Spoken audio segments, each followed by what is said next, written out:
اعوذ باللہ من الشیطان الرجیم بسم اللہ الرحمن الرحیم لقد ارسلنا نوحا الى قومه فقال یا قوم اعبدوا اللہ ما لکم من الہ غیرہ انی اخاف علیکم عذاب یوم عظیم قال الملأ من قومه انا لنراک فی ضلال مبین قال یا قوم لیس بی ضلالہ ولکنی رسول من رب العالمین ابلغکم رسالات ربی وانصح لکم واعلم من اللہ ما لا تعلمون اوعجبتم ان جاءکم ذکر من ربکم علی رجل منکم لینذرکم ولتتقوا وَلَعَلَّكُمْ تُرْحَمُونَ فَكَذَّبُوهُ فَأَنْجَيْنَاهُ وَالَّذِينَ مَعَهُ فِي الْفُلْكِ وَأَغْرَقْنَا الَّذِينَ كَذَّبُوا بِآيَاتِنَا إِنَّهُمْ كَانُوا قَوْمًا عَمِينَ وَإِلَىٰ عَادٍ أَخَاهُمْ هُودًا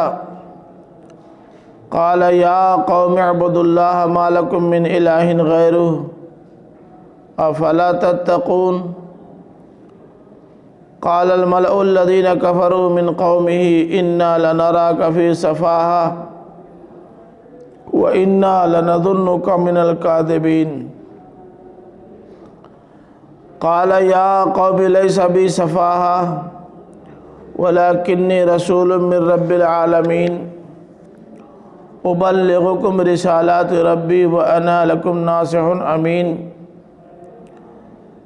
اوعجبتم ان جاءکم ذکر من ربکم علی رجل منکم لینذرکم واذکروا اذ جعلکم خلفاء من بعد قوم نوح وزادکم فی الخلق بسطة واذکروا آلاء اللہ لعلکم تفلحون قالوا اجئتنا لنعبد اللہ وحدہ ونذر ما كان يعبد آباؤنا فَأْتِنَا بِمَا تَعِدُنَا إِن كُنْتَ مِنَ الصَّادِقِينَ قَالَ قَدْ وَقَعَ عَلَيْكُم مِّن رَّبِّكُمْ رِجْسٌ وَغَضَبٌ أَتُجَادِلُونَنِي فِي أَسْمَاءٍ سَمَّيْتُمُوهَا أَنتُمْ وَآبَاؤُكُمْ مَا نَزَّلَ اللَّهُ بِهَا مِن سُلْطَانٍ فَانتَظِرُوا إِنِّي مَعَكُم مِّنَ الْمُنتَظِرِينَ فَأَنْجَيْنَاهُ وَالَّذِينَ مَعَهُ بِرَحْمَةٍ مِّنَّا وَقَطَعْنَا دَابِرَ الَّذِينَ كَذَّبُوا بِآيَاتِنَا وَمَا كَانُوا مُؤْمِنِينَ۔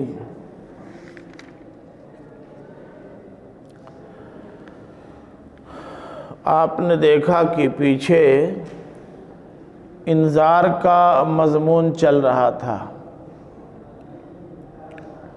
اور آپ کو پتہ ہے کہ انبیاء اور رسول نے دو طرح کے عذابوں سے ڈرایا ہے۔ ایک اس عذاب سے جو رسولوں کی تکذیب کے نتیجے میں دنیا میں آتا ہے، اور دوسرے اس عذاب سے جس سے سابقہ آخرت میں پڑے گا۔ دونوں عذابوں سے ڈرایا ہے۔ اب اس انذار کے بعد قوم کا جو رویہ اور رد عمل سامنے آیا ہے، اس کے نتیجے میں اللہ تعالیٰ کی طرف سے یا تو ان کی ترقی اور ان کی سربلندی کے امکانات روشن ہوئے ہیں، اور یا تو پھر نہ ماننے کی صورت میں عذاب الہی نے انہیں آ دبوچا ہے۔ ماضی میں اس کی بے شمار مثالیں موجود ہیں۔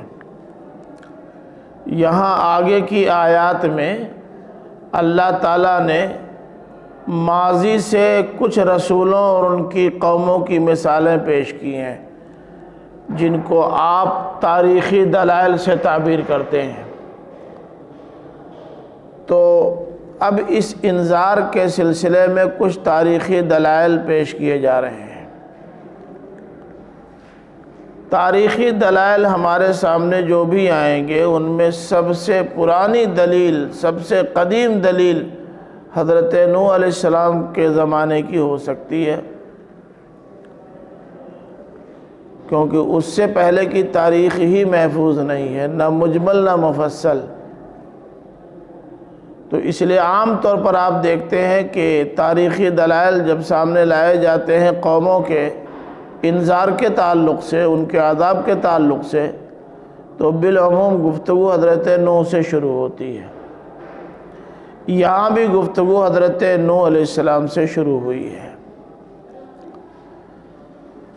فرمایا کہ لقد ارسلنا نوحا الی قومہ، ہم نے نوح کو ان کی قوم کے پاس بھیجا۔ یہ تو آپ جانتے ہیں کہ اللہ تعالیٰ نے جتنے نبیوں اور رسولوں کو بھیجا ہے ماں سوائے آخری رسول کے، سب کو ان کی قوموں کی جانب بھیجا ہے۔ کوئی رسول یا نبی اپنی قوم کو چھوڑ کر کسی دوسری قوم میں نہیں بھیجا گیا،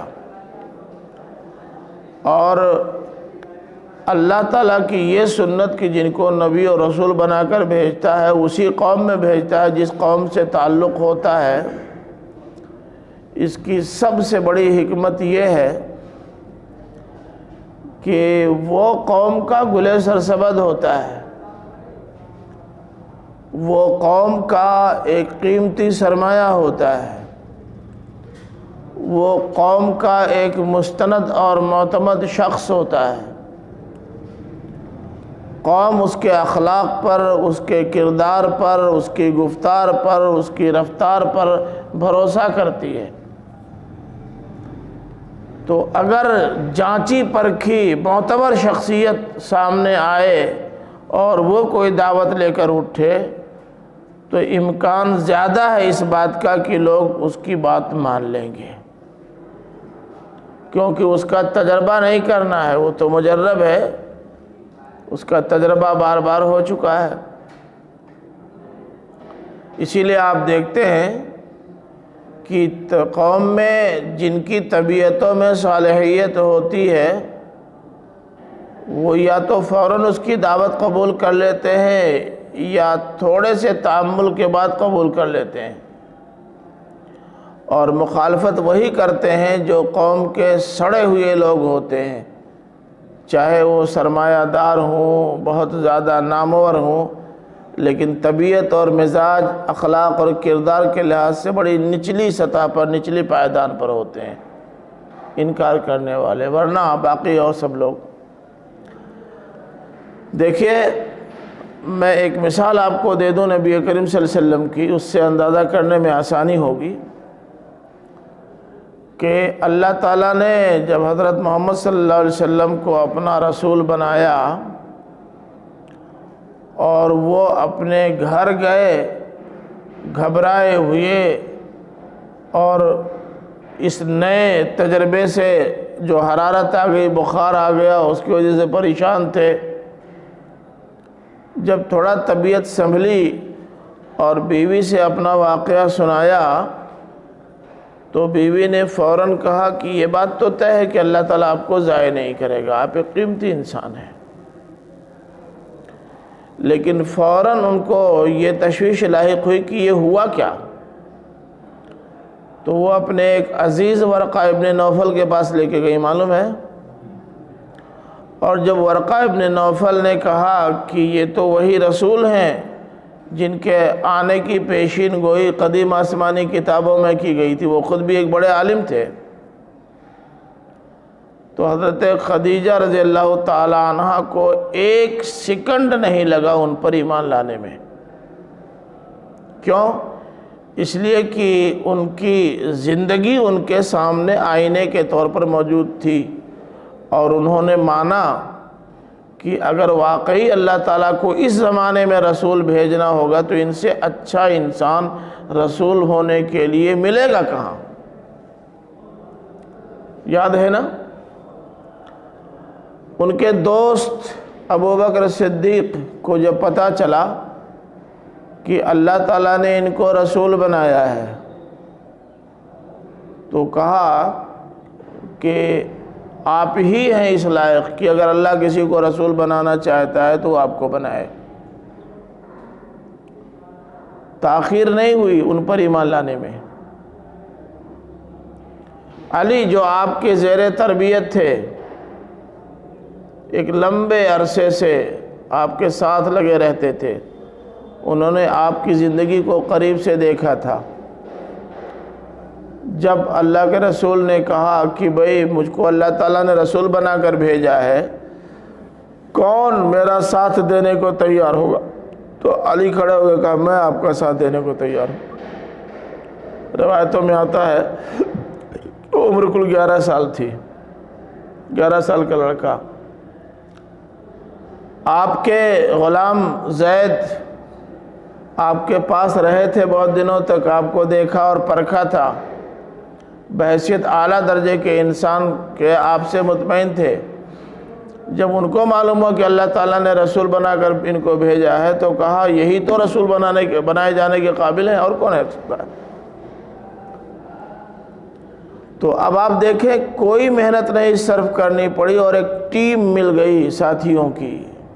کیوں؟ اس لیے کہ پہلے سے وہ لوگ ان کو جانتے تھے۔ تو اللہ تعالیٰ کسی رسول کو کسی قوم میں یا کسی نبی کو کسی قوم میں بھیجتا ہے تو ان کے اندر ہی کے آدمی کو اس لیے بھیجتا ہے کہ وہ پہلے سے جانتے ہیں کہ یہ کیسا ہے۔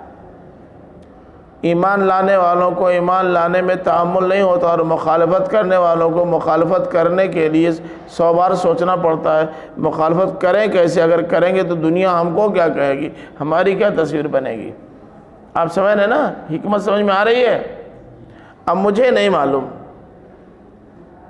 کہ انسانی رسولوں کو جناتوں کا بھی رسول آپ کیسے قرار دیتے ہیں، جب اللہ تعالیٰ نے یہاں تک اہتمام کیا کہ جس رسول کو بھیجا اسی قوم میں بھیجا، دوسری قوم میں نہیں بھیجا، تاکہ لوگوں کو ان کی زندگی کا پورا علم رہے اور ان کو ایمان لانے والوں کو ایمان لانے میں دقت نہ ہو اور انکار کرنے والوں کو انکار کرنے کی گنجائش نہ ملے۔ تو جب قوم تک میں اللہ تعالیٰ نے یہ خیال رکھا ہے تو پورا باقاعدہ مخلوق ہی میں اللہ تعالیٰ یہ اپنا قانون کیوں تبدیل کر دے گا؟ ایک دوسری مخلوق میں رسول اور ایک دوسری مخلوق کی قوم مدعو۔ یہ بات پلے نہیں پڑتی، اور غالباً میں پیچھے آپ لوگوں سے اس موضوع پر گفتگو تفصیلی کر چکا ہوں، اس لیے مزید تفصیل کی ضرورت نہیں۔ جو لوگ دلائل دیتے ہیں ان کے دلائل کمزور ہیں، بہت کمزور ہیں، بہت کمزور ہیں، اتنے کمزور ہیں کہ ان کے لیے لفظ دلیل کا استعمال ہی دلیل کی توہین ہے۔ تو اللہ تعالیٰ نے فرمایا کہ ہم نے نوح کو رسول بنا کر بھیجا ان کی قوم کی طرف۔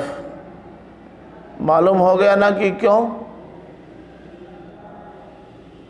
اب جا کر انہوں نے اپنی قوم میں بہت ساری باتیں کہیں، جن میں سب سے پہلی دعوت قوم کے درمیان کیا تھی؟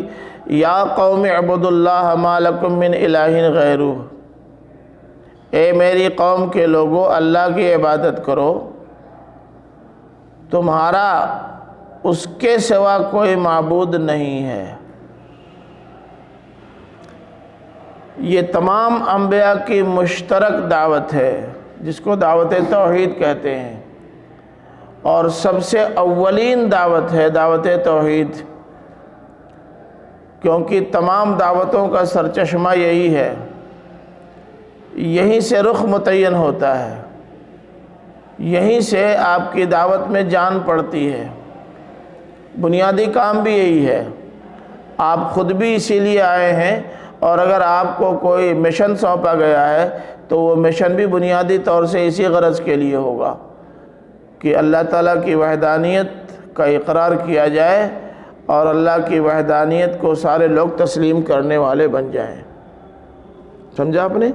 اسی لیے یہ تعلیم تمام نبیوں اور رسولوں میں آپ کو مشترک نظر آئے گی۔ پہلا کام تو انہوں نے یہ کیا۔ آپ بتائیں،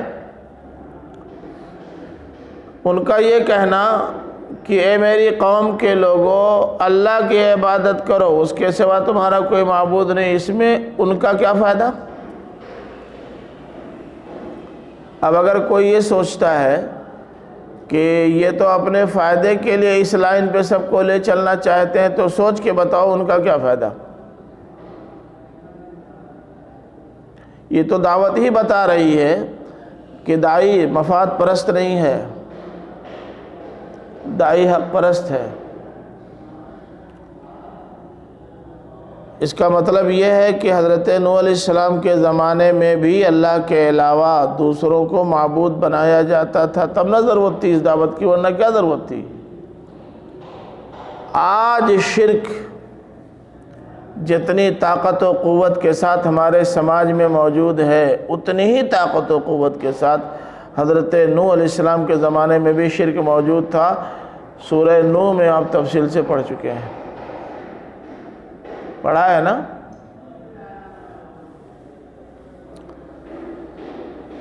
تو ایک بات تو یہ کہی کہ میں تم سب کو تمہارے رب کی طرف لے جانا چاہتا ہوں، بس اس کے علاوہ اور کچھ نہیں چاہتا۔ دوسری بات فرمائی کہ انی اخاف علیکم عذاب یوم عظیم، میں تمہارے اوپر ایک بڑے دن کے عذاب کا اندیشہ رکھتا ہوں۔ مجھے ڈر ہے کہ اگر تم اپنا رویہ تبدیل نہیں کرو گے تو کوئی بڑا بھاری دن تمہارے اوپر آئے گا عذاب لے کر۔ یوم عظیم سے مراد 14 گھنٹے والا دن ضروری نہیں ہے، جو وقت نہ کٹ رہا ہو وہ 10 گھنٹے کا ہونے کے باوجود بڑا بھاری دن معلوم ہوتا ہے، اور جو کٹنے والا ہوتا ہے وہ 14 گھنٹے کا ہونے کے باوجود بڑی آسانی سے جلدی سے کٹ جاتا ہے۔ ابھی کھیل تماشا ہو، خوش گپیاں ہوں، دعوتیں ہوں، پارٹیاں ہوں تو دن گزر جاتا ہے جلدی سے، لیکن کسی مصیبت میں گرفتار ہو جائیں تو یہ 10 گھنٹہ بھی 10 گھنٹہ نہیں 100 گھنٹہ لگتا ہے، ہوتا ہے کہ نہیں؟ تو عذاب یوم عظیم کا اشارہ اسی جانب ہے، ایک بڑے دن کے عذاب کا اندیشہ رکھتا ہوں۔ اب عذاب یوم عظیم سے مراد تو دنیا کا عذاب بھی ہو سکتا ہے اور آخرت کا عذاب بھی، لیکن آگے کی جو تفصیلات آ رہی ہیں ان سے لگتا ہے کہ اشارہ یہ دنیا کے عذاب کی جانب ہے۔ یہ دنیا کا عذاب آخرت کے عذاب کا دیباچہ ہے،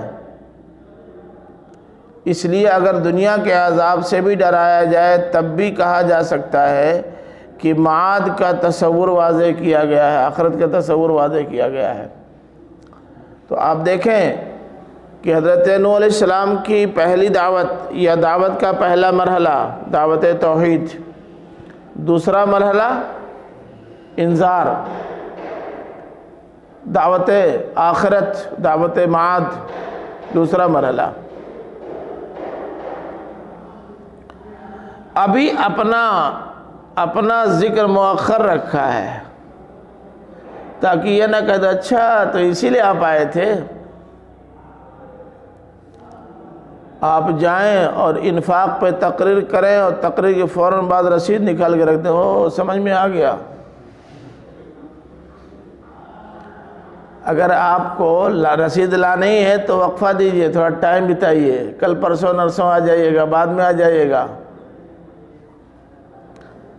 تو اس لیے اللہ تعالیٰ نے جن نبیوں رسولوں کو بھیجا، کہا پہلے تم توحید کی دعوت دو اور نہ ماننے والوں کو برے نتائج سے آگاہ کر دو، وہ کام کیا۔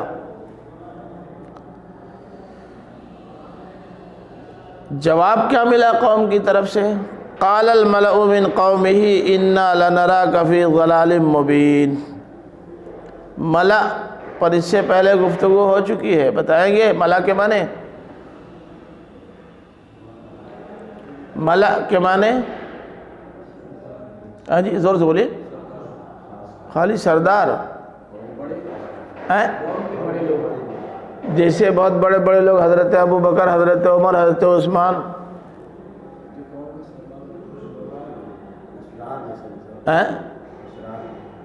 اشرار میں سے، اخیار میں سے نہیں ہو سکتے؟ تب جب اخیار اشرار میں سے ہو سکتے تو ایسا تعارف کرائے کہ میں پتہ پا جاؤں، میں اتنا سمجھدار نہیں ہوں نا جتنے آپ ہیں، ایسا تعارف کرائے کہ میں پتہ پا جاؤں۔ پیچھے بتا چکا ہوں، بھول گئے لگتا ہے۔ ملا کہتے ہیں سیاسی لیڈروں کو، سیاسی قائدین کو۔ اب وہ اچھے لوگوں میں سے بھی ہو سکتے ہیں، برے لوگوں میں سے بھی ہو سکتے ہیں۔ ان کی قوم کے ملا نے جواب دیا، ظاہر ہے کہ ان کی قوم کے ملا کے قوم کے لوگ جیسے تھے ان کے لیڈر بھی ویسے ہی تھے، یعنی ان کے سیاسی بازیگروں نے اور سیاسی لیڈروں نے ان کو کہا اِنَّا لَنَرَاكَ فِي ضَلَالٍ مُبِينٍ، ہم تو جناب آپ کو کھلی ہوئی گمراہی میں دیکھ رہے ہیں۔ باپ داداؤں سے جو رسم چلی آ رہی ہو اور جو روایت اب تک خاندان یا قوم میں قائم ہو، خاص طور سے مذہبی روایات، اگر ان کے خلاف آپ کوئی آواز اٹھا دیں تو قوم بجائے آپ کے دلائل سے مطمئن ہونے کے الٹا آپ کے اوپر فتویٰ جڑ دیتی ہے۔ اب تو نہیں، تھوڑی سی تبدیلی آ گئی ہے، لیکن ابھی 20-25 سال پہلے باقاعدہ شعبان کے مہینے میں، شعبان میں شب برات ہوتی ہے نا، شب برات کی فضیلت پر زبردست تقریریں ہوتی تھیں، جھونک کے چلتی تھی۔ ایسا معلوم ہوتا تھا کہ جیسے پہلی شعبان سے لے کر 14 شعبان تک کے ایام اسی لیے ہی ہیں۔ اب اگر اس میں کسی مولانا علی نے یہ کہہ دیا کہ بھئی شب برات کا کوئی ثبوت نہیں ہے، تو وہ سارے لوگ جو علم میں ان سے بہت کم تر ہیں ان کو ریجیکٹ کر دیتے اور کہتے تھے کیا بکواس کر رہے ہو، یہ اصل میں جب سے اصلاح جانے لگا گمراہ ہو گیا۔ ایسے موقعوں پر رد عمل جو ہوتا ہے وہ یہی کہ داعی کو فی ضلال مبین قرار دے دیا جاتا ہے۔ ان سے بھی کہا تم بتاؤ ان سارے معبودوں سے نہ صرف ایک ہی کنارہ کشی اختیار کیے ہوئے ہو بلکہ اب قوم کو بھی ان سے کنارہ کشی اختیار کرنے کی دعوت دے رہے ہو، تو گویا ہماری دینی روایات کے تم مخالف ہو، بے دین ہو، کھلی ہوئی گمراہی میں ہو۔ حالانکہ وہ دینی روایات نہیں تھی، مذہبی روایات تھی، مگر انہوں نے اپنے مذہبی روایات کو دینی روایات قرار دے دیا۔ بدقسمتی سے اب بھی یہ ساری چیزیں آپ کے ہاں موجود ہیں۔ آپ سمجھائیے، نہیں سنیں گے، مانیں گے نہیں۔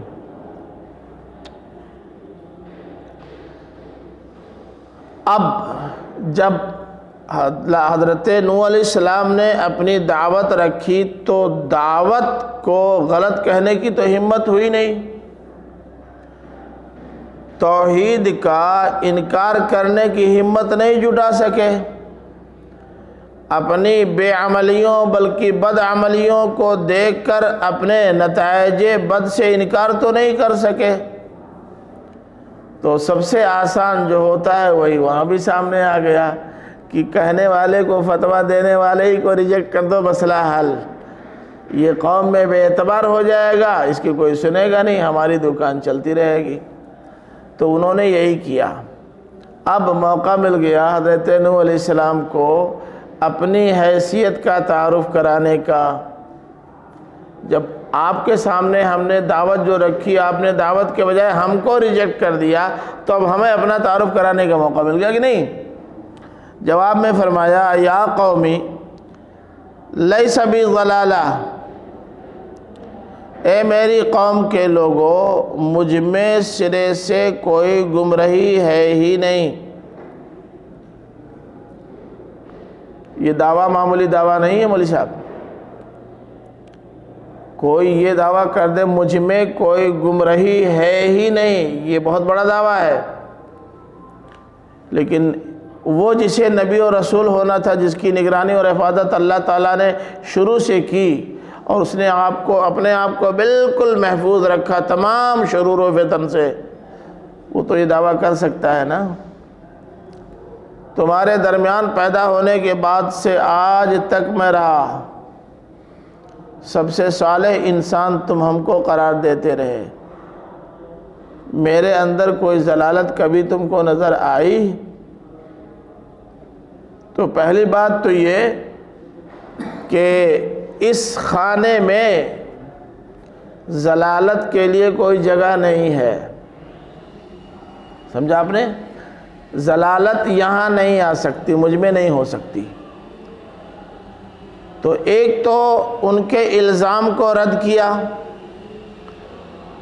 مزید فرمایا وَلَكِنِّي رَسُولٌ مِّن رَبِّ الْعَالَمِينَ، بلکہ میں ایک رسول ہوں رب العالمین کا۔ رب العالمین جو سارے عالموں کا پالن ہار ہے، ان عالموں میں تم بھی ہو تو ظاہر تمہارا بھی پالن ہار ہے۔ جس طرح وہ سب کے لیے مسائل حیات کو حل کرتا اور وسائل حیات فراہم کرتا ہے، ایسے ہی اس نے تمہارے مسائل حل کرنے اور تمہارے لیے وسائل فراہم کرنے کی خاطر مجھے بھیجا ہے۔ میں اللہ رب العالمین کی طرف سے تمہارے پاس اس کام پر مامور کیا گیا ہوں۔ اب بھی اپنا تعارف کروایا تو اپنی قابلیت کی بنیاد پر نہیں، بلکہ اپنی مفوضہ ذمہ داری کے حوالے سے۔ مجھ کو میرے رب نے بھیجا ہے، تمہارے پاس بھیجا ہے، اسی کام کے لیے بھیجا ہے جو کام میں کر رہا ہوں۔ میں تو اللہ تعالیٰ کی طرف سے ڈیوٹی پر مامور ایک نوکر ہوں۔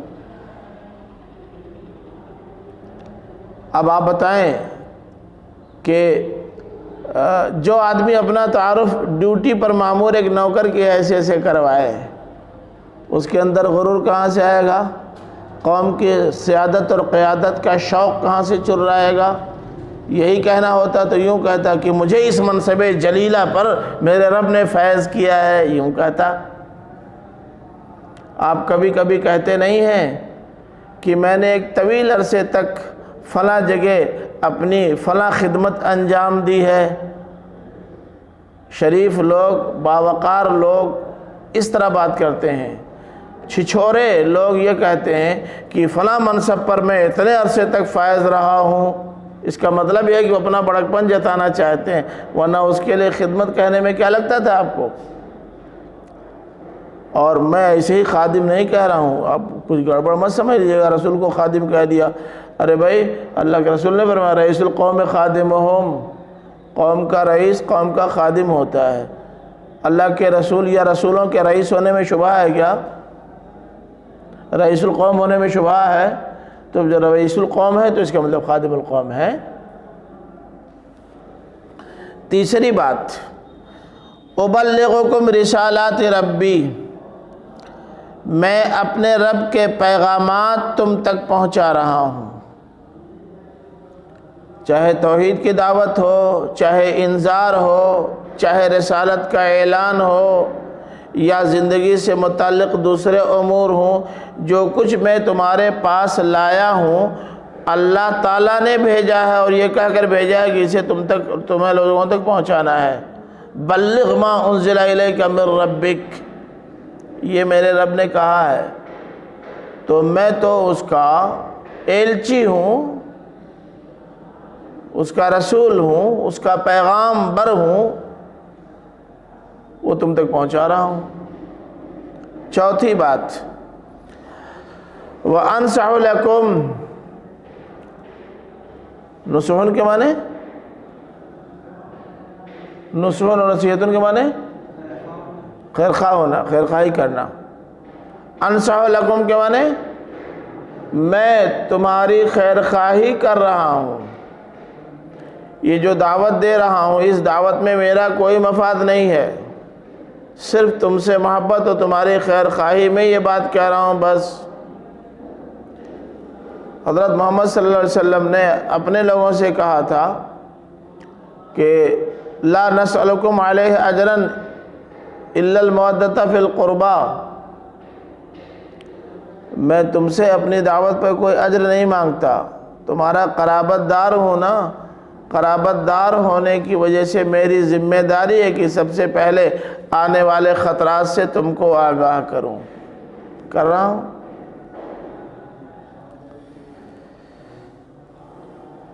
تو چھٹی بات، وَأَعْلَمُ مِنَ اللَّهِ مَا لَا تَعْلَمُونَ، اور میں جانتا ہوں اللہ تعالیٰ کی طرف سے وہ جو تم نہیں جانتے۔ اس کا مطلب یہ ہے کہ میں براہ راست اللہ تعالیٰ کے ربط میں ہوں، اور اللہ تعالیٰ تم سے متعلق کوئی پیغام پہلے میرے پاس بھیجتا ہے، پھر میرے ذریعے سے تم کو ملتا ہے، اور مجھے تمہارے مستقبل کے تعلق سے اس نے بہت ساری باتیں بتا دی ہیں، تمہیں نہیں پتہ لیکن اللہ تعالیٰ کے بتانے سے مجھے معلوم ہے۔ تو جو جانتے ہیں، علم والے ہیں، ان پر بھروسہ کریں وہ لوگ جن کے پاس علم نہیں ہے۔ یہی بات اللہ کے رسول صلی اللہ علیہ وسلم نے صفا کی پہاڑی پر چڑھ کر فرمائی تھی، یاد ہے؟ علماء کرام یاد ہے؟ نہیں یاد ہے؟ صفا کی پہاڑی پر چڑھے اور کہا وا صباحا۔ اس زمانے میں جب کوئی مصیبت، بڑی مصیبت کسی قوم پر آنے والی ہوتی تھی تو لوگ پہاڑی پر صبح سویرے چڑھ کر وا صباحا کا نعرہ لگاتے تھے، مطلب بڑی بھاری مصیبت آئی ہے، جلدی کرو آؤ ہمارے پاس، صبح صبح پہلے یہ خبر دے رہا ہوں۔ سب لوگ اکٹھا ہو گئے، اللہ کے رسول صلی اللہ علیہ وسلم سب گئے، ابو لہب بھی گیا تھا، ابو جہل بھی، سب لوگ گئے تھے، پوری قوم پہنچ گئی۔ اللہ کے رسول نے پوچھا کہ میں پہاڑی کی اس چوٹی پر کھڑا ہو کر اگر تم سے کہوں کہ پہاڑی کی اس طرف دشمن ہیں جو تم پر حملہ آور ہوا چاہتے ہیں تو کیا میری بات مانو گے؟ تو لوگوں نے کہا ہاں مانیں گے۔ پوچھا کیوں؟ کہا دو وجہ ہے۔ ایک وجہ تو یہ ہے کہ آپ جہاں کھڑے ہیں وہاں سے ادھر بھی دیکھ رہے ہیں ادھر بھی دیکھ رہے ہیں، آپ کو جو معلوم ہے ادھر کے سلسلے میں وہ ہمیں نہیں معلوم، ایک وجہ یہ ہے۔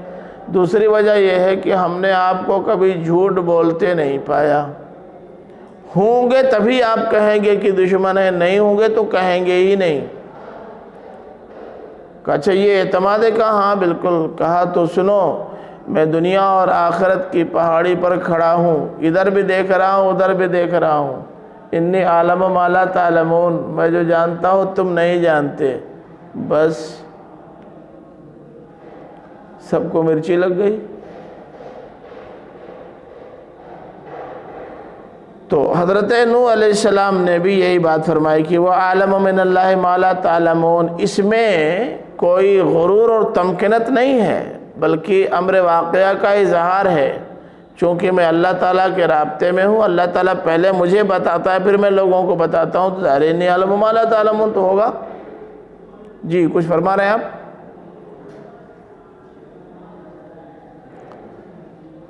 ساتویں بات، اب عجبتم ان جاءکم ذکر من ربکم علی رجل منکم، کیا تمہارے لیے یہ دعوت وحشت کا سبب بن گئی ہے محض اس لیے کہ تمہارے رب کی طرف سے جو ذکر تمہارے پاس آیا ہے وہ تمہارے اندر کے ایک آدمی کے پاس جو تمہارے ہی جیسا ہے، تمہارے ہی اندر کے ایک آدمی کے پاس آیا ہے، یعنی گھر کی مرغی ساگ برابر، تمہارے گھر کا آدمی ہوں اس لیے میں بہت اہم نہیں ہوں، میری بات نہیں مانو گے، میری دعوت قبول نہیں کرو گے اس لیے کہ میں تمہارے گھر کا ہوں۔ لوگ گھر کے لوگوں کی قدر کہاں کرتے ہیں؟ بولیے، ہمیشہ تو قدر لوگ باہر کے لوگوں کی کرتے ہیں، گھر کے لوگوں کو بس ایسے ہی سمجھتے ہیں۔ تو یہ 7 باتیں حضرت نوح علیہ السلام نے اپنی قوم سے کہیں۔ اب آپ کہیں گے کہ حضرت نوح کہ گفتگو میں بیجا طوالت ہوتی ہے۔ انہوں نے تو صرف اتنی سی بات کہی تھی اِنَّا لَنَرَاكَ فِي ضَلَالٍ مُبِينٍ، اتنی لمبی تقریر کرنے کی کیا ضرورت تھی؟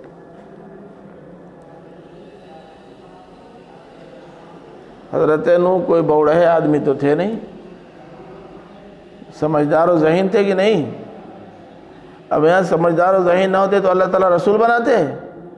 رسول بنایا جانا ہی اس بات کی دلیل ہے کہ بڑے سمجھدار تھے، اور سارے رسول بڑے سمجھدار ہوتے ہیں۔ حضرت موسیٰ سے اللہ تعالیٰ نے پوچھا ما تلک بیمینک یا موسیٰ، موسیٰ تمہارے ہاتھ میں کیا ہے؟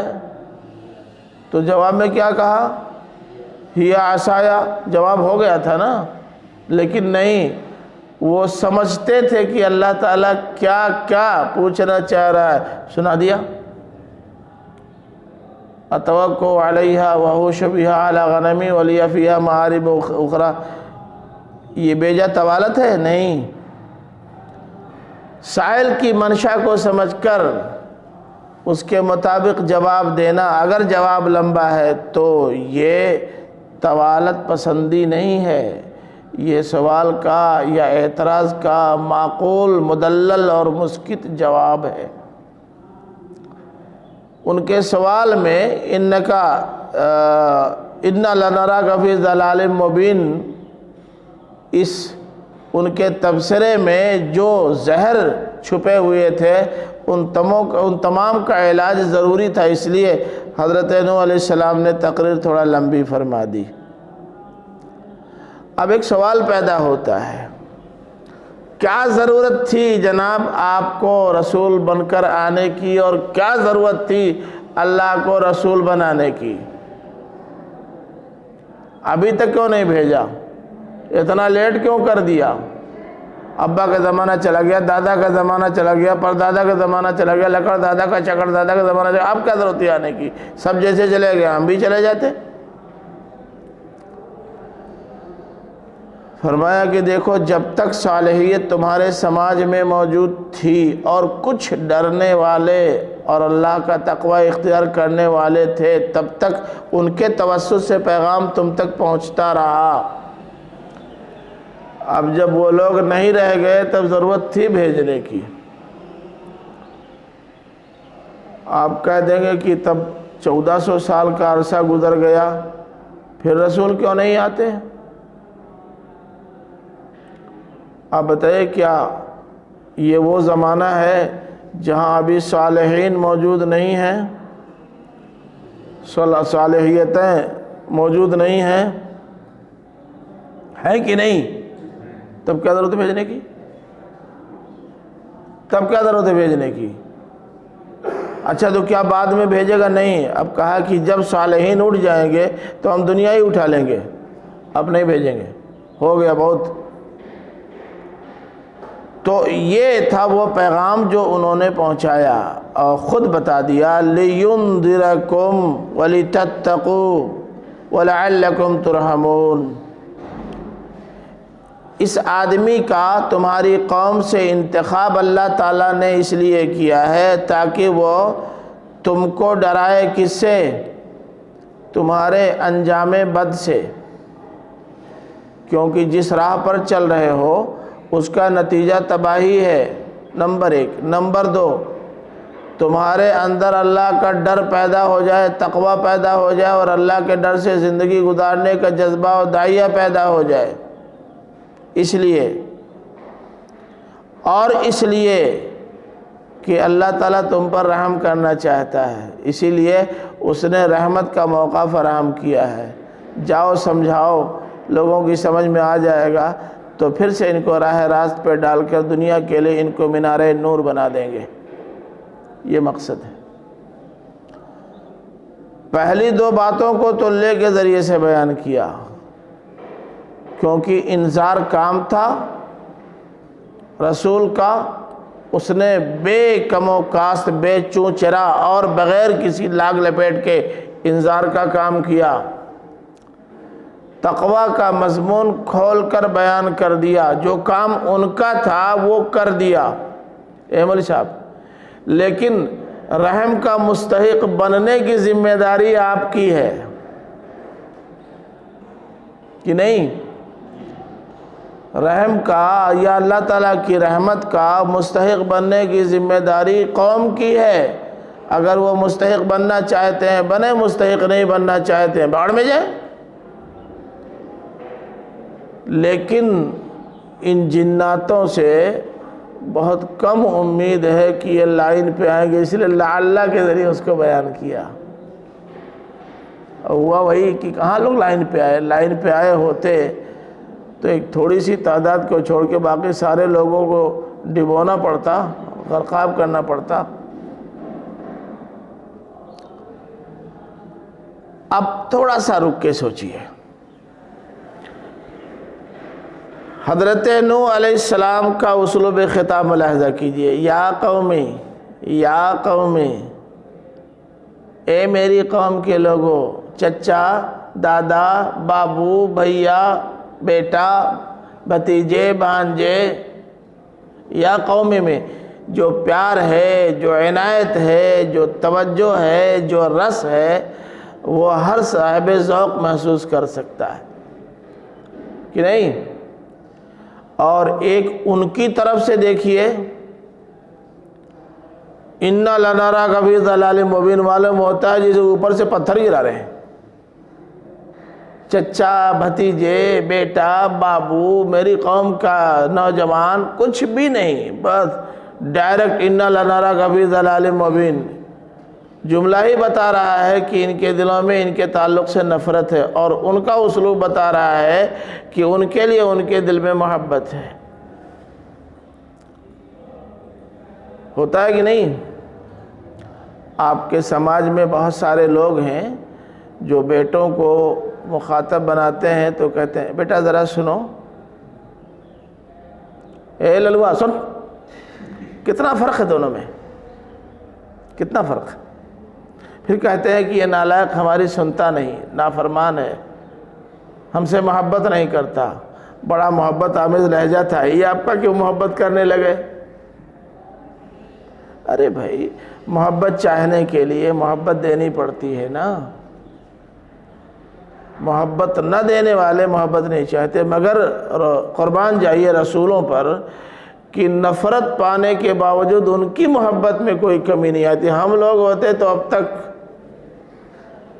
ڈھیلے ہو گئے ہوتے اور اینٹ کا جواب پتھر سے دے دیتے۔ غضب کے ہوتے ہیں یہ رسول بھی، اسی لیے تو اللہ تعالیٰ ان کا انتخاب کرتا ہے۔ بہت اعلیٰ ظرف، بہت اعلیٰ ظرف، بہت عمدہ انسان، اس لیے اللہ تعالیٰ ان کا انتخاب کرتا ہے۔ ہم لوگوں کا انتخاب نہیں کیا، آج سے پہلے نہیں پیدا کیا، اس لیے کہ ہم لوگوں کے اندر وہ گٹس ہی نہیں ہے، وہ قوت برداشت اور وہ تحمل ہی نہیں ہے۔ اگر کوئی یہ کہتا ہے کہ ہمارا انتخاب کیوں نہیں ہوا، وہ بندر ہے۔ ارے پہلے اپنے اندر وہ خصوصیت تو پیدا کرو، پھر سوچو نا۔ اچھا صاحب، ہوا کیا؟ فَكَذَّبُوهُ، اتنی ساری درد مندیوں اور اتنی تمام تفصیلات کے ساتھ دعوت پیش کرنے کے باوجود لوگوں نے نہ صرف یہ کہ مانا نہیں بلکہ جھٹلا دیا۔ کذبو کا مطلب، کذبو کا مطلب بولو،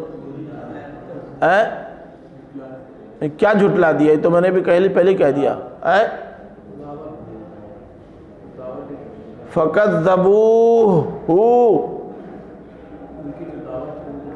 ان کی دعوت کو کہ فَكَذَّبُوهُ،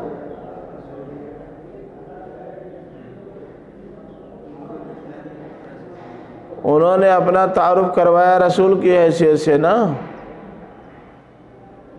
بحیثیت رسول ان کو ماننے سے انکار کر دیا اور جھٹلا دیا کہ آپ رسول ہیں، کہا آپ رسول نہیں ہیں، من گھڑت ہے یہ بات، جھوٹا ہے یہ دعویٰ۔ یہ کذبو،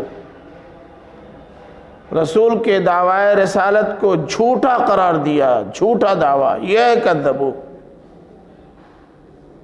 بات سمجھے نا؟ اور جب ان کو جھوٹا قرار دے دیا تو ان کی دعوت آپ سے اب جھوٹی ہو گئی۔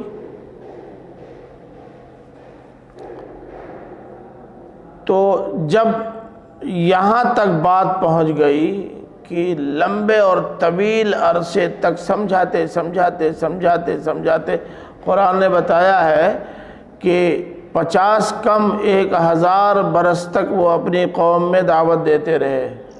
پڑھا ہے نا؟ یعنی کتنے دنوں تک؟ 950 سال تک. آپ لوگوں کا دعویٰ ہے کہ 40 سال میں بالعموم نبیوں کو نبوت و رسالت ملی ہے. 40 وہ بھی جوڑ دیجئے، 990 سال.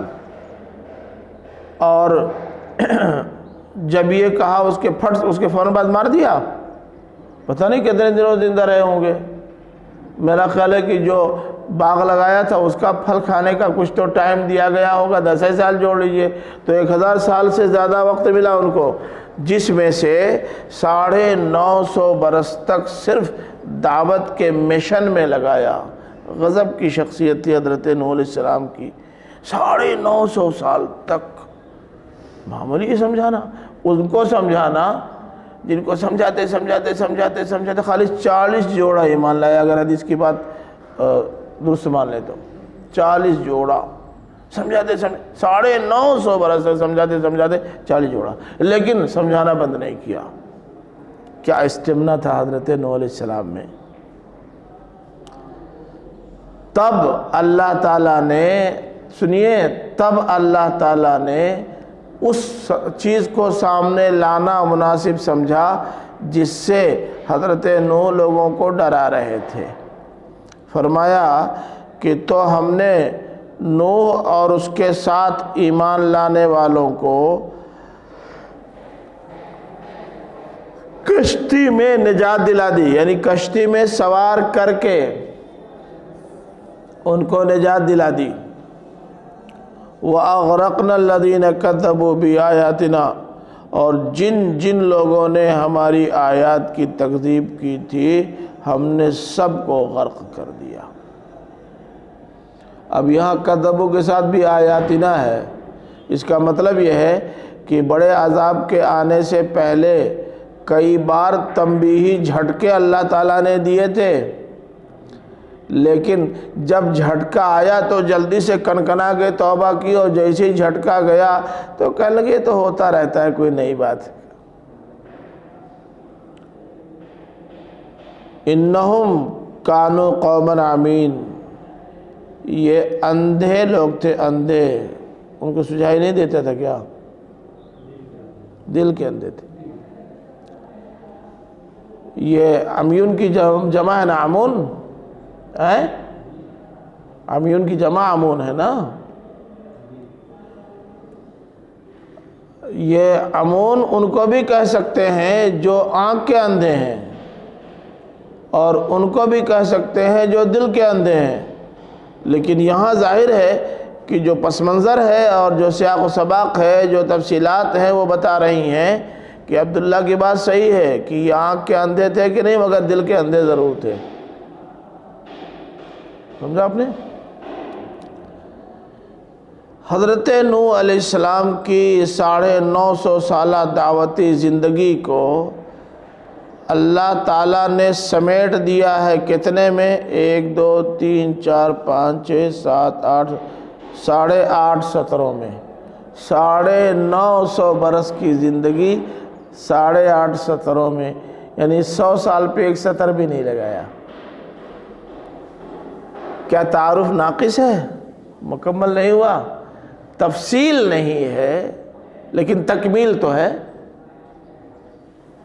چلیے، جس مقصد کے لیے حضرت نوح کا واقعہ سنایا مقصد پورا ہو گیا. اب آگے بڑھیے.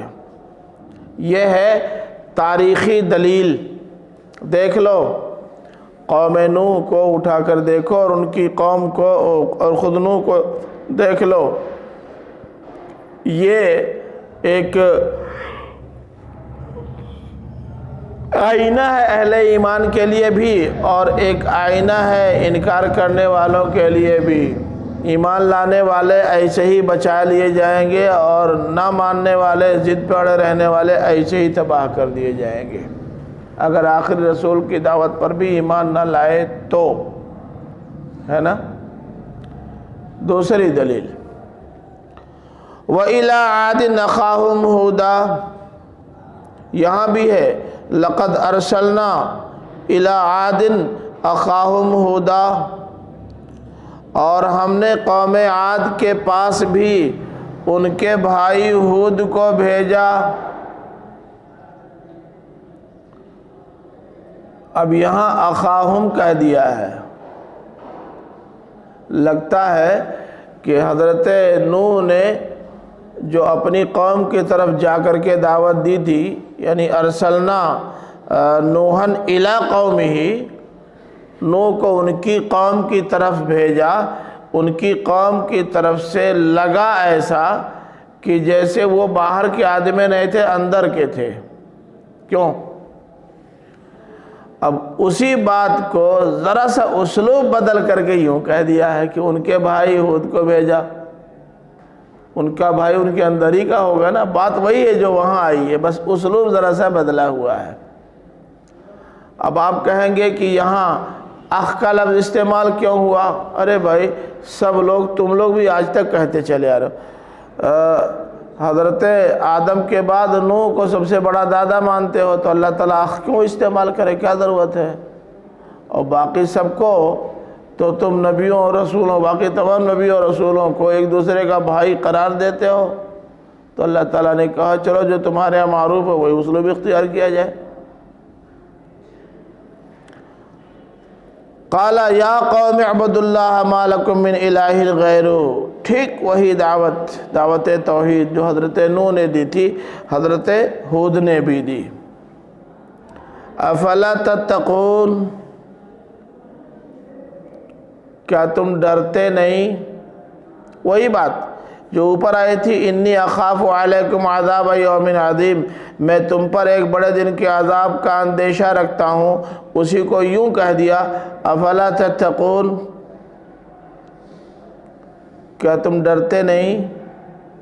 مجھے تو ڈر ہے کہ تم نہیں مانو گے، تقوی نہیں اختیار کرو گے تو تمہارا انجام برا ہوگا۔ اتنا کل بتا دینے کے باوجود کل کرتا ہے اللہ اور اس کے ساتھ شریک کر لیتے ہو غیر اللہ کو، ڈرتے نہیں کیا کہ وہ ناراض ہو جائے گا؟ ناراض ہو جائے گا، پٹائی کرے گا؟ بات وہی ہے، الفاظ دوسرے ہیں بس۔ قال الملأ الذين كفروا من قومه إنا لنراك في سفاهة، تو ان کی قوم کے کافروں کے سرکردہ لیڈروں نے کہا انا لنراک فی سفاہہ، ہم تو تم کو حماقت میں دیکھ رہے ہیں، یعنی ہم تم کو احمق سمجھ رہے ہیں، بیوقوف سمجھ رہے ہیں۔ وہی ہے جو اوپر آیا ہے۔ کیا اوپر کیا آیا تھا؟ جی لیس بضلالہ،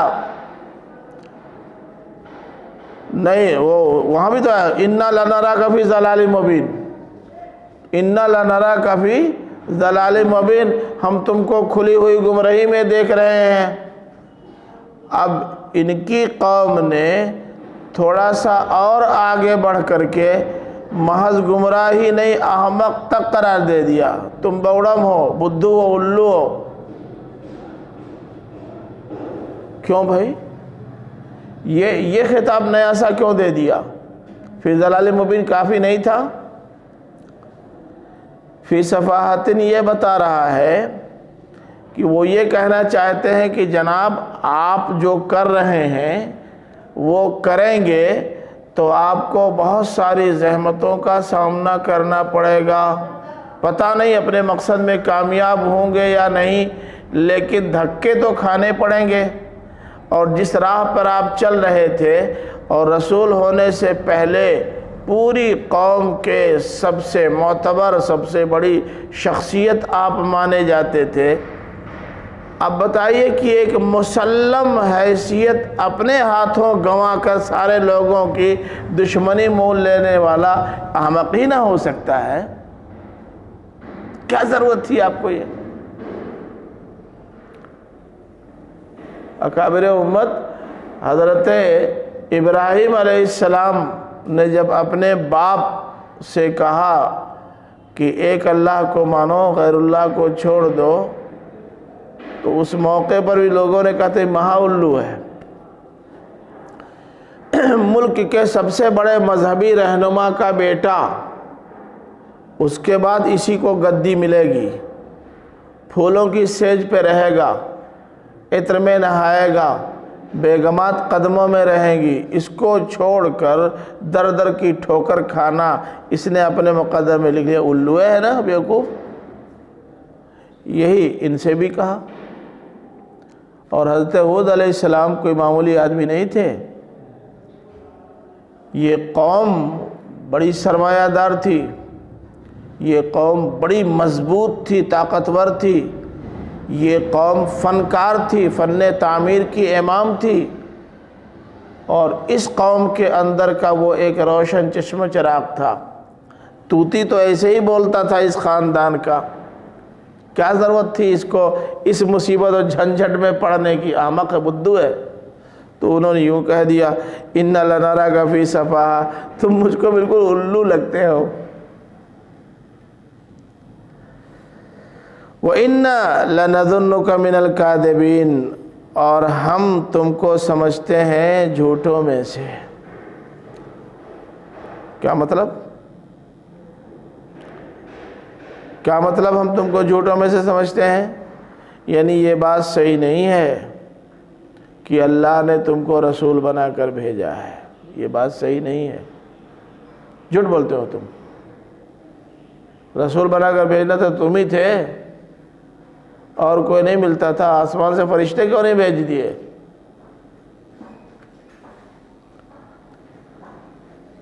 قال یا قوم لیس بی سفاہۃ ولکنی رسول من رب العالمین، انہوں نے جواب میں کہا اے میری قوم کے لوگوں، مجھ میں کوئی حماقت نہیں ہے، کسی قسم کی بیوقوفی نہیں ہے۔ اچھا، جو باتیں میں کہہ رہا ہوں بتاؤ اس میں سے کہیں سے بیوقوفی ظاہر ہو رہی ہے؟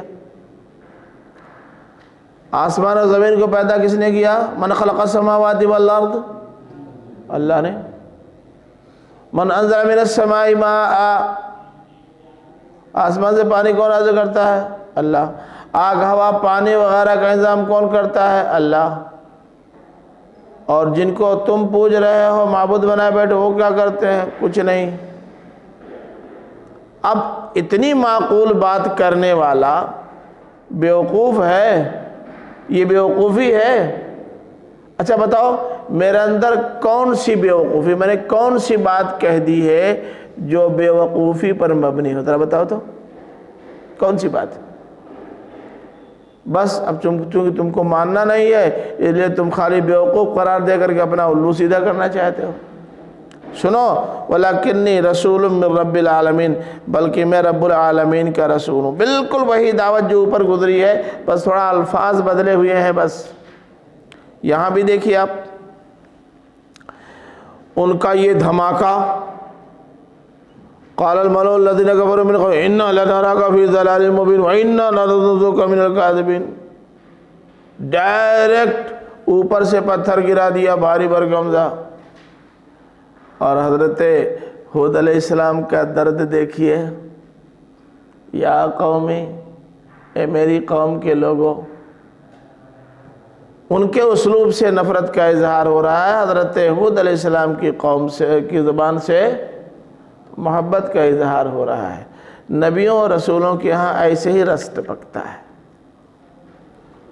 انہوں نے بھی وہی کہا ابلغکم رسالات ربی، میں اپنے رب کے پیغامات تم تک پہنچا رہا ہوں، بس میں تو قاصد ہوں، ایلچی ہوں، میں نے اپنی کوئی ایسی مستقل حیثیت نہیں بنائی ہے کہ تمہارے بعض خداؤں کو ان کے منصب سے اتار کر وہ جگہ میں لے لوں، یہ تو میں کر نہیں رہا ہوں۔ دوسروں کی پوجا چھڑوا کر اپنی پوجا تو کروا نہیں رہا ہوں۔ وَإِنَّا لَكُمْ نَاصِحٌ امین، اور میں تمہارا خیر خواہ ہوں، امین ہوں۔ پیچھے بھی گزر چکا ہے کیا؟ انصح لکم وعالم من اللہ ما لا تعلمون، یہ عالم من اللہ ما لا تعلمون کی جگہ پر یہاں امین آ گیا ہے۔ مطلب جس کو تم نہیں جانتے مگر اللہ تعالیٰ نے مجھے بتا دیا ہے، نہ میں اس میں کچھ گھٹا رہا ہوں نہ بڑھا رہا ہوں، بالکل اتنا ہی تم تک پہنچا رہا ہوں، یہ ہے امین۔ سورہ شعراء میں غالباً ہے،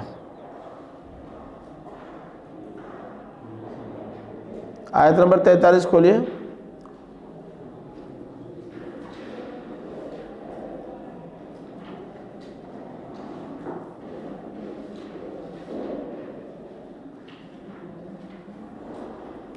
ایک 143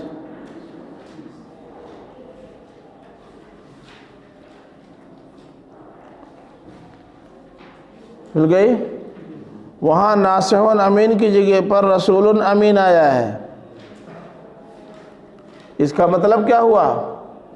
ایک رسول خیر خواہ ہوتا ہے، بدخواہ نہیں ہوتا، اور وہ رسول ہے، کوئی خدا نہیں ہے، اس لیے وہ جو بات بھی اللہ تعالیٰ کی طرف سے لاتا ہے منو ان تم تک پہنچا دیتا ہے، اس میں کوئی خیانت نہیں کرتا، اس بات کو سمجھو۔ پھر وہی اوعجبتم ان جاءکم ذکر من ربکم علی رجل منکم لینذرکم، کیا تمہیں حیرت ہو رہی ہے کہ تمہارے پاس تمہارے رب کی طرف سے ذکر آیا ہے، تمہارے ہی اندر کے ایک آدمی پر یہ حیرتناک بات ہے؟ اگر یہ حیرتناک بات ہے تو بتاؤ نا، ان سے پہلے جس کو نبی مانتے ہو، رسول مانتے ہو، وہ کون ہے؟ نوح ہے۔ کیا وہ انہی کے اندر کے آدمی نہیں تھے جن کے پاس آئے تھے؟ بولو۔ اور یہ عاد، قوم عاد کون ہے معلوم ہے؟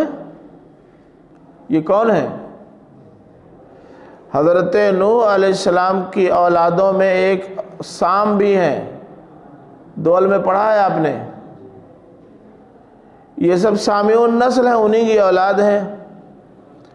اب بتاؤ، تمہارے دادا جن کو تم نبی و رسول مانتے ہو، وہ اپنی قوم کے آدمی نہیں تھے؟ وہ بھی انسان ہی نہیں تھے؟ تو اگر ان کا ان کی قوم کا ہونا حیرتناک نہیں تو ہمارا یا میری قوم کے اندر سے ہونا حیرتناک کیوں؟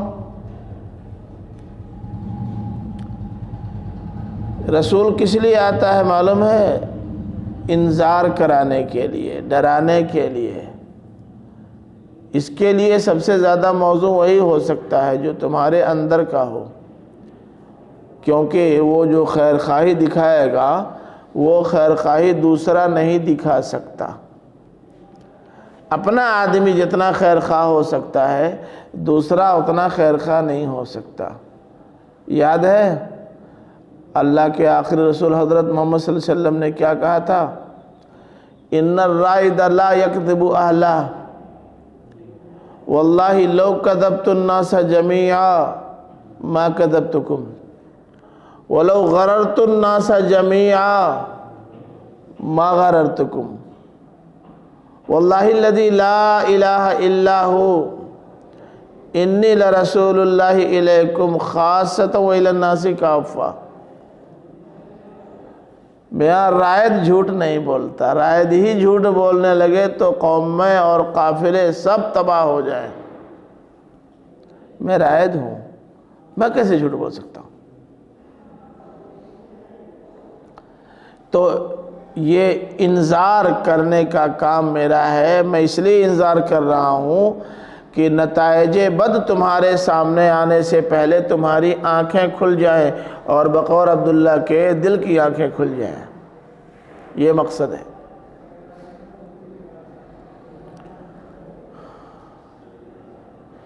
اچھا صاحب، وَاذْكُرُوا اِذْ جَعَلَكُمْ خُلَفَاءَ مِن بَعْدِ قَوْمِ نوح، اور یاد کرو جبکہ اللہ نے تم کو قوم نوح کے بعد اس سرزمین میں ان کا جانشین بنایا۔ خلیفہ کے معنی جانشین، اللہ تعالیٰ نے تم کو اسی جگہ بسایا ہے جہاں وہ پہلے بستے تھے۔ اب آپ سنیے، شاید دول ہی میں تو گزرا ہے کہ ان کا مسکن جنوبی عرب کا علاقہ جو علاقہ احقاف کہلاتا ہے، وہیں یہ آباد تھے، اور یہ علاقہ حضرت نوح کی قوم کے علاقے سے بہت دور نہیں ہے۔ اب جہاں کل کیچڑ کاچڑ ہو گئی تھی، کل پانی نہیں بھر گیا تھا، سوکھنے میں ٹائم لگے گا، تو وہاں کیا کرتے اتر کے؟ وہاں سے اتر کے تو جہاں سوکھا اکھا تھا وہاں چلے گئے، وہاں بس گئے، لیکن ہے علاقہ وہی سب۔ تو یہ کہنا کہ خلفاء من بعد قوم نوح خلفاءکم، غلط تو نہیں کہا؟ جعلناکم خلفاء، اس نے تم کو خلیفہ بنایا ہے، جانشین بنایا ہے قوم نوح کے بعد، یعنی نوح کی قوم کو تباہ کیا اور پھر ایک قوم کی حیثیت سے پھلنے پھولنے اور پنپنے کا موقع تم کو دے دیا۔ البتہ تمہارے اوپر ایک اور کرم کیا جو ان پر نہیں تھا، کیا؟ وَزَادَكُمْ فِي الْخَلْقِ بَسْطَةً، بسطتن کے معنی؟ بسطتن کے معنی وسیع، کشادہ۔ اس نے تم کو بنایا خلق میں وسیع اور کشادہ۔ خلق کے معنی؟ خلق کے معنی ہیں جسمانی ساخت کے، اور موقعہ معنی متعین کرتا ہے۔ اس معنی میں سورہ نساء آیت نمبر 119 کھولیے۔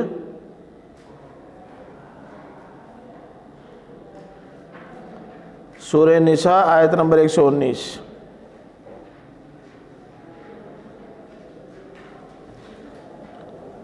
آیت مل گئی کہ ابھی نہیں؟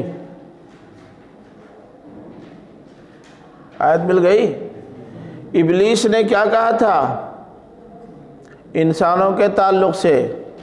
وَلَآمُرَنَّهُمْ فَلَيُغَيِّرُنَّ خَلْقَ اللَّهِ، میں ان کو سجھاؤ دوں گا تو یہ خود ہی اللہ تعالیٰ کی بنائی ہوئی اپنی ساخت کو چینج کر لیں گے، اور نہیں چینج کیا۔ میاں اس وقت شادیاں اتنی چل رہی ہیں، دیکھتے نہیں کل مرد مہرارو بن کے ناچ رہے ہیں، نہیں دیکھا؟ ارے آپ ناچ دیکھنے نہیں جاتے مگر کیا آنکھ بند کر کے راستہ چلتے ہیں؟ روز باراتیں آ جا رہی ہیں آپ کے گاؤں گھر میں، ہندوؤں کے ہاں، ان کے ہاں ناچ ضرور ہوتا ہے، اور ناچنے والیاں نہیں ہوتی، کل ناچنے والے ہوتے ہیں، والیاں بن کے ناچتے ہیں۔ یہ ابلیس نے سجھاؤ دیا کہ مرد رہتے ہوئے بھی عورت بن جاؤ، بن گئے، اور کچھ نے تو ان کے بھی کان کاٹ لیے یورپ امریکہ میں جانے کے بعد۔ اب تو ہندوستان میں بھی بار بار یہ آواز اٹھ چکی ہے، اور جنوب کے بعض لوگوں نے اپنی جنس تبدیل کروائی ہے۔ لڑکوں نے اپنے اعضاء تبدیل کروائے اور نسوانی اعضاء لگوائے، اور مردوں نے اپنے اعضاء تبدیل کروائے، نہیں، عورتوں نے اپنے اعضاء تبدیل کرا کے مردانہ اعضاء لگوا لیے۔ ان بندروں کو نہیں معلوم کہ پورا وجود مرد یا عورت ہوتا ہے، خالی دو چار اعضاء نہیں۔ جو مرد عورت بن گیا ہے وہ بچہ پیدا کر پائے گا؟ جہاں بچہ ہوتا ہے وہ ہے ہی نہیں، کہاں سے بچہ پیدا ہوگا؟ یہ نالائق عورت جو مرد بن گئی ہے، کیا کبھی کسی عورت کی جنسی ضرورت پوری کر سکے گی؟ اس کی چھوڑو، اپنی جنسی ضرورت پوری کر سکے گی؟ منہ بنا ہے کھانا کھانے کے لیے، کان میں ٹھونسو گے پانی تو پیاس بجھے گی؟ کیا پاگل پن ہے؟ یہ جس ابلیس نے کہا تھا کہ میں سجھاؤ دوں گا، اس نے سجھاؤ دیا اور ان سب پاگلوں نے اس کے سجھاؤ کو قبول کر لیا۔ تو یہ ہے خلق۔ اس لیے ترجمہ یہی کیجئے کہ اس نے تم کو جسمانی ساخت میں بہت مضبوط، مستحکم، طاقتور، وسیع اور کشادہ بنایا ہے۔ مطلب جسمانی اعتبار سے بہت مضبوط، منحنی نہیں کہ ہوا چلے بس اڑ جائیں، اتنے مضبوط، لمبے، تڑنگے، طاقتور، ہٹے کٹے۔ ان کا حال یہ ہے کہ یہ جب مرے اللہ تعالیٰ کے عذاب سے دوچار ہوئے تو مرنے کے بعد جو پڑے رہے، پتہ ہے ان سبوں نے جب دیکھا کہ اب آندھی طوفان آ گیا ہے تو سوچا ہم تو کیا نام ہے یہ شیشم سے زیادہ مضبوط کون، ساکھو کا پیڑ ہے، ہم تو ٹوٹیں گے نہیں۔ کھود کے اتنا گاڑ لیا، چلے ہوا نے ان کی کمر ہی توڑ دی۔ بڑے ساکھو کا پیڑ بن رہے تھے اور ایسے سب میدان میں پڑے ہوئے تھے، کأنہم اعجاز نخل خاویہ، لگتا تھا کھجور کے پیڑ پڑے ہیں۔ یہ تھے فی الخلق بستتاً، طاقتور، مضبوط، لمبے تڑنگے، سب کچھ۔ ہم نے ان کو یہ عطا کیا تھا اور ان کے پچھلے لوگوں کے مقابلے میں ہم نے ان کو یہ برتری عطا کی تھی، ان کے مقابلے میں ان کو زیادہ شکر گزار ہونا چاہیے، نالائق ان سے زیادہ ناشکرے نکلے۔ فَاذْكُرُوا آلَاءَ اللَّهِ لَعَلَّكُمْ تُفْلِحُونَ۔ اے مولانا لوگ، انہوں نے کہا کہ اللہ کی آلہ کو یاد کرو تاکہ تم کامیاب ہو جاؤ۔ آلہ مانے دیکھو آگے نعمت پر تر سے،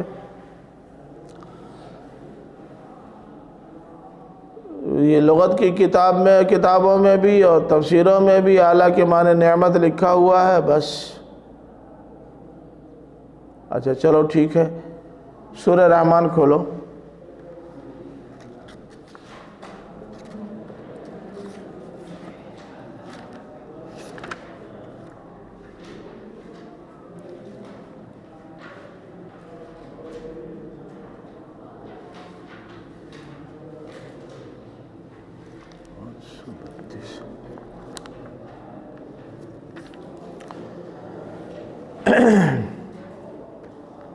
سورہ مل گئی؟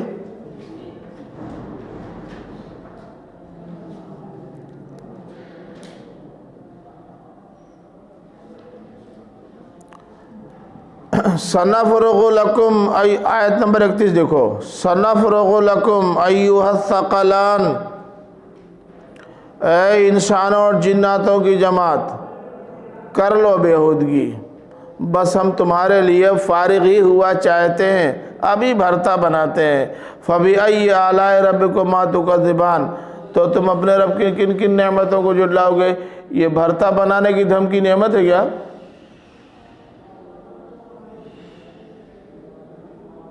یا معاشر الجن والانس ان استطعتم ان تنفذوا من اقطار السماوات والارض فانفذوا لا تنفذون الا بسلطان۔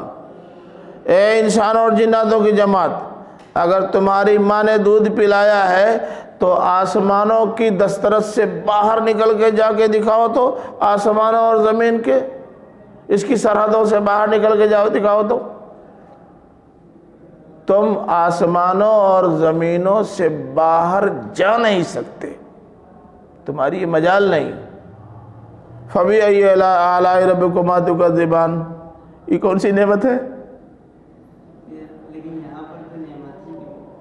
دیکھ، اب ہم نے معنی پوچھا یہاں وہاں تو پوچھا نہیں، پتہ یہ چلا کہ معنی اس کا نعمت نہیں ہے، پہلے تو یہ طے کرو، یہاں وہاں بعد میں معنی بتاؤ۔ یہ معنی آتا ہے، استعمالات تو بتا رہے ہیں کہ یہ معنی نہیں آتا۔ سورہ رحمان پڑھی ہے نا، تو بتاؤ۔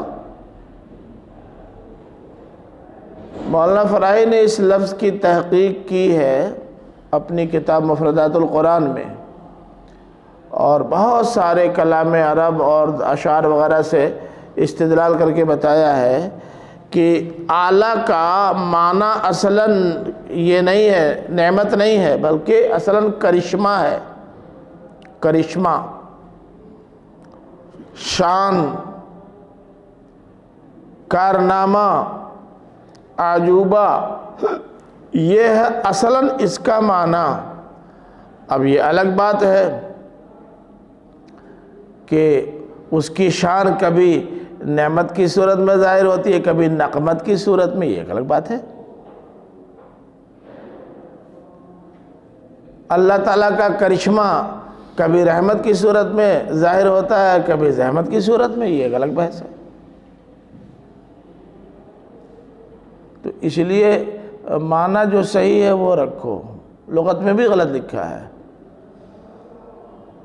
صحیح نہیں ہے۔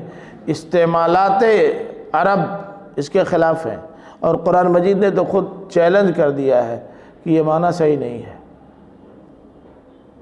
تفسیروں میں آپ دیکھیں گے تم اللہ کی کن کن نعمتوں کو جھٹلاؤ گے، دھمکی دی جا رہی ہو کہ اللہ تعالیٰ کن کن نعمتوں کو جھٹلاؤ گے۔ اتنا مذاکرہ خیز ترجمہ کہ مت پوچھئے، ہنسی آتی ہے۔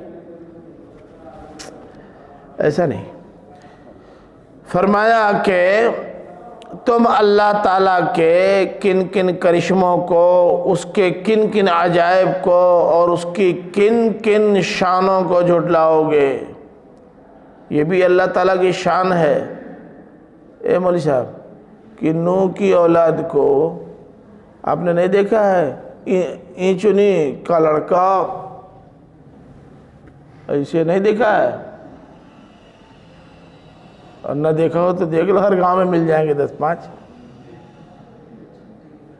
اور بہت تگڑے آدمی کا بچہ، پلہ، نہیں دیکھا ہے؟ یہ سب اللہ کی شانیں ہیں بھائی، نعمتیں نہیں ہیں، یہ شانیں ہیں۔ یہ اللہ تعالیٰ نے تم کو جو خلق میں بستہ عطا فرمایا ہے، یہ اللہ تعالیٰ کی شان ہے۔ وہ چاہے تو لیک کو لاکھ کر دے، لاکھ کو لیک کر دے، کر سکتا ہے۔ لعلکم تفلحون، اور اللہ تعالیٰ ایسا اس لیے کرتا ہے تاکہ اس سے روشنی حاصل کر کے صحیح رخ اپناؤ اور کامیابی حاصل کرو، مگر تم سے امید نہیں ہے کہ لائن پکڑو گے، اس لیے اللہ ڈال دیا ہے۔ قالو، اب تو آپ سوچیں نا کہ کتنا درد بھرا لہجہ ہے، اور سمجھایا ہے کتنے دل نکال کر کے خوبصورت اسلوب میں، لیکن جواب میں قالوا اجئتنا لنعبد اللہ وحدہ ونذر ما کان یعبد آباؤنا، اچھا تو کیا تم یہ چاہتے ہو کہ ہم اکیلے ایک اللہ کو مانیں اور اتنے سارے اپنے معبودوں کو چھوڑ دیں، اتنے سارے سہاروں کو چھوڑ کر ایک سہارے پر آ جائیں، تم یہ چاہتے ہو؟ ارے پاگلو، جتنے کو چھوڑنے کے لیے کہا ہے نا، وہ بہت پتلے پتلے اور کمزور، یا پتلی پتلی کمزور لکڑیاں ہیں اتنی سی، اور یہ تو ساکھو یا یہ کھجور کا تنا ہے اکیلے، ان سب سے کئی سو گنا زیادہ مضبوط۔ تم لوگوں نے دیکھا ہی نہیں، پہلے کھپڑیل کے مکانات ہوتے تھے تو موٹی موٹی دھرن لگتی تھی، اور پھر جب چھت کا زمانہ آیا تو اس میں بھی پہلے لکڑی لگائی جاتی تھی، اس پر یہ بچھایا جاتا تھا پتھر، اور اس کے اوپر پھر ہلکی پھلکی ڈھلیا کی جاتی تھی، بہت مضبوط ہوتی تھی وہ سب لکڑیاں۔ اب تم ان کی جگہ پر بے حیا لگا رہے ہو، 20 ٹھو بے حیا تھامے گا؟ تو یہ کہتے تھے کہ کیا تم ہمارے پاس اس لیے آئے ہو کہ ہم ایک اللہ کی عبادت کریں اور اپنے سارے معبودوں کو جن کو ہمارے باپ دادا پوجتے آئے تھے چھوڑ دیں؟ ایسا کہ ہم چھوڑیں گے نہیں، ہمارے باپ داداؤں سے زیادہ قابل اور سمجھدار تم نہیں ہو۔ فَأْتِنَا بِمَا تَعِدُنَا إِن كُنْتَ مِنَ الصَّادِقِينَ، اگر تم اپنے اس دعوے میں سچے ہو کہ ہم نہیں مانیں گے تو اللہ کا عذاب آئے گا تو عذاب لا دو۔ تعدنا وعدہ کرنے کے معنی میں نہیں، دھمکی دینے کے معنی میں ہے۔ وعدن اور وعیدن دونوں سے آتا ہے نا۔ اگر تمہاری دھمکی صحیح ہے کہ نہ ماننے کی صورت میں ہم عذاب الہی سے دوچار ہو جائیں گے تو لاؤ عذاب۔ قالا، جواب میں انہوں نے کہا، قد وقع علیکم من ربکم رجس وغضب۔ اب یہاں لگتا ہے حضرت ہود کو بھی تھوڑا سا غصہ آیا ہے، یا قومی نہیں کہا، اور الفاظ بھی تھوڑا گرم گرم ہے۔ یہ مجھ سے آنچ آ رہی کہ نہیں؟ آنچ آ رہی ہے۔ کیا کہا؟ چلو، قد وقع علیکم من ربکم، ایسا ہے کہ تمہارے رب کی طرف سے تمہارے اوپر تو اب ناپاکی اور غضب واقع ہو چکی ہے۔ ایسا لگتا ہے کہ اب تم ناپاکی دور کرنے کے لیے تیار نہیں ہو، اور اللہ تعالیٰ نے بطور سزا ناپاکی کو تمہارے اوپر ڈال دیا ہے، اور تمہارے اوپر اپنا غصہ اس نے اب کر دیا ہے۔ جہاں سے اس کے غصے کو ٹھنڈا کیا جا سکتا تھا تم نے وہ کیا نہیں، تو گویا اللہ کا غضب اب تمہارے حق میں بالکل ہو چکا ہے۔ کیا بیوقوفی ہے! ہم مجھ کو بیوقوف کہتے ہو نا، ذرا اپنی بیوقوفی دیکھو۔ اتجادلوننی فی اسماء سمیتموها انتم وآباؤکم ما نزل اللہ بہا من سلطان، کیا تم مجھ سے محض ناموں کے بارے میں جھگڑا کرتے ہو؟ یہ صرف اسماء ہے، ان کا کوئی مسمى نہیں ہے۔ یعوق اور یغوث اور نصر کوئی مسمى نہیں، صرف نام ہے۔ کالی مائی، درگا مائی، کوئی شخصیت نہیں ہے، یہ صرف ایک نام ہے۔ تم نے اپنے طور پر گڑھ لیا ہے، اور نام گڑھنے کے بعد ان کا ایک اسٹیچو بنا لیا ہے۔ یہ وہ نام ہے جن کا مسمى ہے ہی نہیں، کچھ تم نے گڑھا ہے اور کچھ تمہارے پرکھوں نے گڑھا ہے۔ تو جن کو تم نے گڑھ کے سامنے رکھا ہے ان کے پکش میں اللہ کے خلاف مجھ سے جھگڑا کر رہے ہو۔ خود ہندوؤں کی ایک بڑی تعداد کا خیال یہ ہے کہ رام ایک کہانی ہے، بس ان کا کوئی وجود نہیں ہے، ایک دیومالائی شخصیت ہے بس۔ تمہارے پاس کوئی دلیل نہیں کہ واقعی وہ بھگوان ہے، کوئی دلیل ہے نہیں۔ بھگوان ہوتے تو سیتا کو اپہرن کر لے جاتا کوئی، ان کی پتنی کو جو چاہے اٹھا لے جائے، بھگوان ہے۔ لیکن ہے ایک دیومالائی کہانی ہے جو چل رہی ہے، تو محض ایک نام ہے، اس کا کوئی وجود نہیں ہے۔ تم اس کے مقابلے میں اللہ جس کا وجود ہے تمہارے اندر، اس کا انکار کرتے ہو، اس کے بارے میں جھگڑا کرتے ہو۔ فَانْتَظِرُوا إِنِّي مَعَكُمْ مِنَ الْمُنْتَظِرِينَ، تو ٹھیک ہے، جب طے کر لیا ہے کہ نہیں ماننا ہے تو اب تم بھی انتظار کرو کہ وہ وقت کب آتا ہے جب تمہاری آنکھ کھلتی ہے، اور میں بھی تمہارے ساتھ انتظار کرنے والوں میں سے ہوں کہ کب وہ وقت آتا ہے جب تم کو سزا ملتی ہے۔ کئی دن کی بات ہے مولوی صاحب، بہت لمبا پیریڈ گزرا، نبی کو نبوت کرتے ہوئے، رسول کو رسالت کرتے، بہت لمبا پیریڈ گزرا۔ بالآخر جب یہ کسی صورت سے ماننے کے لیے تیار نہیں ہوئے تو فَأَنْجَيْنَاهُ وَالَّذِينَ مَعَهُ بِرَحْمَةٍ مِّنَّا، تو ہم نے ان کو اور ان کے ساتھ ایمان لانے والوں کو اپنی طرف سے رحمت سے نوازا اور ان کو نجات دی، ان پر رحم کرتے ہوئے نجات دی، ان سب کو باہر کر کے ان کو پیٹ دیا۔ اللہ تعالیٰ نے کیا کہا کہ ہود تم الذین آمنوا معک کے ساتھ چلے جاؤ، کہاں؟ بجیر پٹی، ادھر ندی اس پر چلے جاؤ، یہاں اب ہم ان کی پٹائی کرنے والے ہیں۔ جب وہ جانے لگے تو لوگوں نے مذاق اڑایا، لوٹا بدنی والے جا رہے ہیں، اب ہمارے پر عذاب آنے والا ہے۔ بیچارے یہ بھی دیکھنے کے لائق نہیں رہ گئے کہ دیکھو کیسے وہ آرام کی زندگی گزار رہے ہیں اور ہم تباہ ہو گئے۔ وَقَطَعْنَا دَابِرَ الَّذِينَ كَذَّبُوا بِآيَاتِنَا، اور ہم نے ان لوگوں کی جڑ کاٹ دی جنہوں نے ہماری آیات کی تکذیب کی تھی۔ جڑ کاٹنے کا مطلب قوم کی قوم صاف ہو گئی، قوم کی قوم صاف ہو گئی۔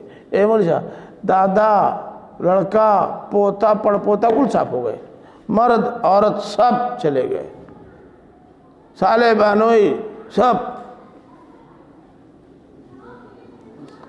کوئی نہیں رہ گیا چراغ روشن کرنے والا یا ان کے خاندان کا دیا جلانے والا۔ وَمَا كَانُوا مُؤْمِنِينَ، جرم ان کا یہ تھا کہ یہ ایمان لانے والے نہیں تھے۔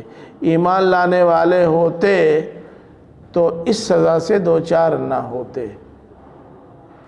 اب ایمان لانے والے خوش رہیں اور جو ایمان لانے کے لیے تیار نہیں ہیں وہ انتظار کریں، دیر سویر تو ان پر بھی۔ یہ جتنے غیر مومنین ہیں نا اب تک لپیٹ میں آ گئے ہوتے، مگر مومنین اپنا کام کر ہی کہاں رہے ہیں۔ ابھی کل میں نے مرزا پور میں کہا کہ 3 کام ہے آپ کے ذمہ، وہ تینوں کام کریں گے تو یہ تباہ کر دیے جائیں گے یا ایمان لے آئیں گے، 2 میں سے ایک ہوگا، اور نہیں کریں گے تو جیسے چل رہا ہے ایسے ہی لوگ پیٹتے رہیں گے اور آپ پٹتے رہیں گے۔ اب اتنی جلدی تھوڑا 3 کام بتا دوں گا، بس اب اسی پر ختم کیجئے، اور اگر اس سلسلے میں کوئی سوال کسی کا ہو تو۔